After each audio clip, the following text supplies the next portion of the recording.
Welcome back. Who will represent Salt Lake City in Congress? After Utah's closely watched primary elections, voters are finally getting answers, and the results could shape the political future of the state for years to come. In one of the most anticipated races of the night, former Congressman Ben McAdams emerged as the clear frontrunner in Utah's newly redrawn 1st Congressional District, setting the stage for a high-stakes battle in November. Welcome back. Today we're breaking down the biggest winners, surprising outcomes, and what these election results could mean for Utah and the balance of power in Washington.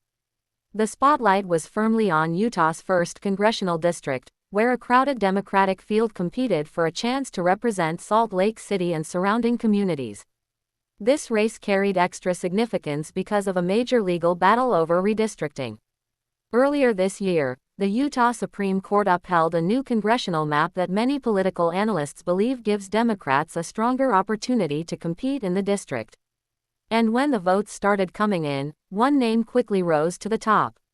Former Congressman Ben McAdams captured more than 56% of the vote, building a commanding lead over challenger Nate Bluan, who trailed with just over 25%. With most ballots counted, McAdams secured the Democratic nomination and now heads toward a highly anticipated general election matchup against Republican Riley Owen, who advanced uncontested.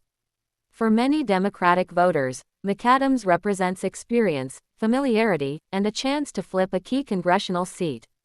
Supporters celebrated the result as a major step toward increasing Democratic representation in Utah. But the excitement didn't stop there. Across the state, several important congressional races were also decided.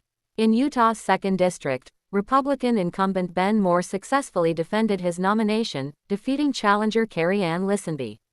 Moore's victory reinforces Republican strength in the district as he prepares for a November showdown against Democrat Peter Crosby. Meanwhile, in the 3rd District, Congresswoman Celeste Malloy comfortably turned back a challenge from former State Representative Phil Lyman. Her decisive win signals continued support among Republican voters and strengthens her position heading into the general election against Democrat Kent Udall. And in the 4th District, Congressman Mike Kennedy and Democrat Johnny Larson both advanced without opposition, setting up another contest to watch later this year. Public reaction to the results has been swift and passionate. Supporters of McAdams see the outcome as proof that Utah's political landscape is evolving. Others argue that Republicans remain firmly positioned across much of the state despite the new district lines. Political observers say these races could offer important clues about voter priorities heading into the midterm elections, especially as issues like the economy, public policy, and government leadership continue dominating national conversations. As Utah moves from primary season into the general election campaign, candidates will now focus on persuading independent voters and energizing their supporters. One thing is clear: the battle for Utah's congressional seats is far from over. The road to November has officially begun, and every vote could help shape the future of Utah and possibly influence the direction of Congress itself. Stay tuned for more election updates, and let us know in the comments, which race do you think will have the biggest impact this November?